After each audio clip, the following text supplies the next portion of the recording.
Chères auditrices, chers auditeurs, bonjour. Bonjour Yoran. Salut à tous, bonjour Fred. Voilà, eh bien, nous ne pouvons que nous réjouir encore en pensant que la mort du Christ est une réalité, est une concrétisation de ce que nous explique Paul dans Romains chapitre 5, verset 8. Tu ne veux pas le dire, tu préfères que le texte le dise, je préfère toujours. Laissez le soin au texte de l'annoncer. Romains 5, 8. Alors, qu'est-ce qu'il Romains 5, 8. En tout cas, la dernière fois, nous avons fini sur une belle note. Ah oui. L'idée de guérison, une très belle idée. Romains 5, 8. Guérison totale. Guérison totale. Et radicale. Romains 5, 8. Or voici comment Dieu, lui, met en évidence son amour pour nous.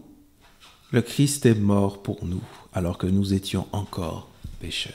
Voilà, c'est ça que tu voulais pas dire, hein, n'est-ce pas? C'est ce que je voulais pas dire. Et c'est bien dit. Et que la parole de Dieu souligne avec force. Voilà. À savoir que dans l'état où nous étions, c'est dans l'état où nous étions qu'a eu lieu cette substitution. Exactement. Nous étions incapables de nous en sortir, quoi. Absolument. Et c'est là que Dieu intervient. Alors, je voudrais juste que toutes celles et tous ceux qui nous écoutent là, eh bien, qu'ils prennent peut-être conscience, qu'ils se laissent imprégner par ce texte, parce que parfois on doute de l'amour de Dieu. On se dit, est-ce qu'il y a un Dieu là-haut qui s'intéresse à moi, qui m'aime?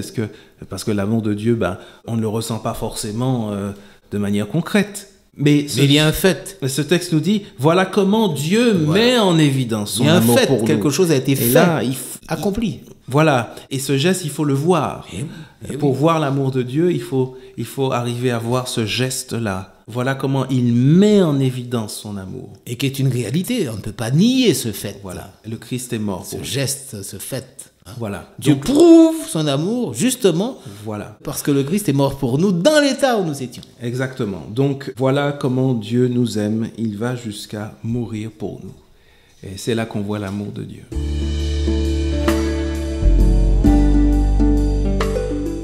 Un autre texte très connu. Jean 3,16. On a presque envie de dire qui ne connaît ce texte dans le monde chrétien. Hein? Tout à fait, les chrétiens le connaissent bien, ce texte. Jean chapitre 3, verset 16. Dieu a tant aimé le monde. Hein, qui dit tout simplement la même chose, car Dieu a tant aimé le monde, eh bien qu'il a donné son Fils unique pour que quiconque met sa foi en lui ne se perde pas. Mais qu'il ait la vie éternelle. C'est-à-dire la vie pour toujours, pour ne plus jamais mourir, parce que c'est ce qui faisait mal à Dieu, et c'est pour ça qu'il envoie son Fils, et que pour que plus jamais celui qui met sa foi en lui ne meurt un jour. Donc c'est ça la vie éternelle finalement. Donc la mort de Christ est bien génératrice de vie. Exactement. La mort du Christ, mais enfin... Que serait la mort du Christ sans... Eh bien, ce que nous avons déjà lu tout à l'heure, sous la plume de l'apôtre Paul, dans l'Épître aux Romains. Parce que tout ça peut sembler un peu morbide, mais le Christ est mort, mais n'oublions pas non plus que le Christ est vivant. Mais oui, on a trop tendance à l'oublier. Il est passé par la résurrection, il est ressuscité. Et cette résurrection du Christ a été annoncée d'ailleurs dans Actes au chapitre 2, les versets 25 et suivants. Nous avons là une annonce très claire faite de cette résurrection du Christ. C'est-à-dire qu'en fait, cette résurrection n'est pas une surprise dans le sens non. Ah tiens, non. C'était prévu. C'était prévu. Acte 2, 25. Acte chapitre 2, verset 31.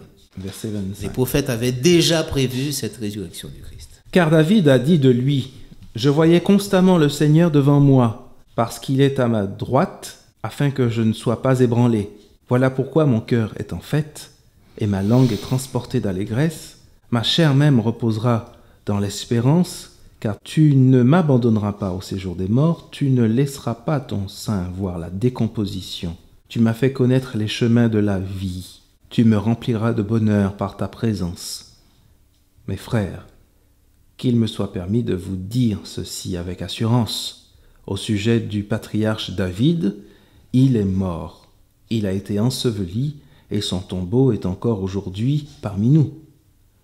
Comme il était prophète et qu'il savait que Dieu lui avait juré par serment de faire asseoir un de ses descendants sur son trône, il a vu d'avance la résurrection du Christ et en a parlé en disant qu'il n'a pas été abandonné au séjour des morts et que sa chair n'a pas vu la décomposition.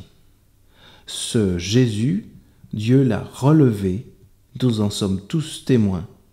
Élevé par la droite de Dieu, il a reçu du Père l'Esprit Saint qui avait été promis, et il a répandu ce que vous voyez et entendez. Ce n'est pas David, en effet, qui est monté aux cieux, mais il a dit lui-même, « Le Seigneur a dit à mon Seigneur, assieds-toi à ma droite jusqu'à ce que je fasse de tes ennemis ton marchepied. » Donc c'est bien cela. David, plus de 1000 ans auparavant, avant Jésus-Christ, avait annoncé effectivement cette résurrection de Jésus. Ben disons qu'il écrit ce texte étrange, étrange. Il dit voilà, On a l'impression qu'il s'agit de lui. C'est pour ça que voilà, Pierre reprend ensuite. Il dit mais ce David, il ne peut pas parler de lui. Mais non, parce qu'il dit dans le texte, je ne verrai pas la décomposition, etc. Or, il dit bien ici, David, Tout à fait. Il a connu la décomposition. Oui, il a connu la décomposition. Donc, il montre bien que cette première personne ne concerne pas David lui-même, mais sa descendance. Ça, c'est descendance. Puisque ce descendant en particulier. Et ce descendant en particulier, voilà, c'est ça. Une prophétie en deuxième dimension qui parle du Christ, en fait. Tout à fait.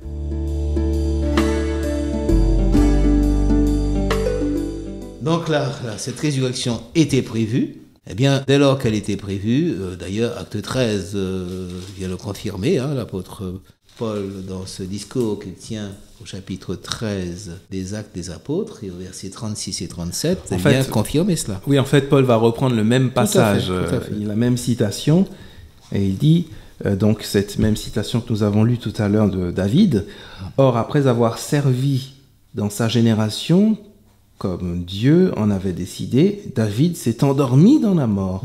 Il a été réuni à ses pères, et il a vu la décomposition. Mais celui que Dieu a réveillé n'a pas vu la décomposition. Et bien sûr, Paul parle du Christ. Oui. Voilà. Donc, il y a bien confirmation qu'il s'agit bien du Christ et non de David lui-même. Voilà. Donc, cette résurrection annoncée, eh bien, est une certitude. Elle a eu lieu. Les apôtres en ont été témoins eux-mêmes. Oui, parce que certaines personnes disent, mais oui, mais ça, c'est peut-être c'est une légende, quoi. C'est un mythe. Jésus est ressuscité. Non, il est mort comme tout le monde. C'est faux. La Bible dit bien qu'il y a eu vraiment des témoins oculaires de cette résurrection. Absolument. Alors, on va lire peut-être deux textes qui vont venir là aussi appuyer cette certitude, ce fait. 1 Corinthiens 15, les versets 3 à 8, où l'apôtre Paul, eh bien, lui aussi rappelle qu'il y a un certain nombre de témoins de cette résurrection. 1 Corinthiens 15, versets 3 à 8. Je vous ai transmis avant tout ce que j'avais moi-même reçu. Le Christ est mort pour nos péchés selon les Écritures. Il a été enseveli et il s'est réveillé le 3e jour selon les Écritures. Il est apparu à Céphas, c'est-à-dire Pierre, puis aux 12. Ensuite, il est apparu à plus de 500 frères à la fois. La plupart d'entre eux sont demeurés en vie. Quelques-uns se sont endormis dans la mort. Ensuite, il est apparu à Jacques, puis à tous les apôtres. Après eux tous, il m'est apparu à moi aussi, comme à un avorton. Oui, parce que Paul a eu cette vision sur la route de Damas, sur le chemin de Damas, où il a vu le Christ aussi, donc le Christ vivant, ressuscité, glorieux. C'est une réalité indiscutable, et que vient confirmer ce témoignage personnel finalement de l'apôtre Paul. Et quand il écrit là, ce qui est vraiment intéressant, c'est que lorsqu'il écrit là, eh bien, certains de ces témoins oculaires du Christ sont encore vivants. Oui, voilà. Tout à fait. Et puis un autre texte que nous pouvons lire dans Acte 2, verset 32, même deux autres. Acte 2, 32 et Acte 3, 15. Alors Acte 2, 32, il a confirmé bien que ça faisait partie d'ailleurs de la prédication de ces premiers apôtres. Le cœur même de la prédication. Il ne s'agissait pas de cacher la chose ou de dire nous pensons que peut-être non, c'était vraiment le cœur du message. C'était vraiment la force du message. C'est la force du message encore aujourd'hui. Ce Jésus, Dieu l'a relevé. Nous en sommes tous témoins. Voilà. Tous, bien sûr, il s'agit des apôtres. Bien sûr, il s'agit tous des apôtres. témoins. Et puis alors, le chapitre 3, verset 15. Vous avez tué le pionnier de la vie. Dieu l'a réveillé d'entre les morts. Nous en sommes témoins. C'est clair.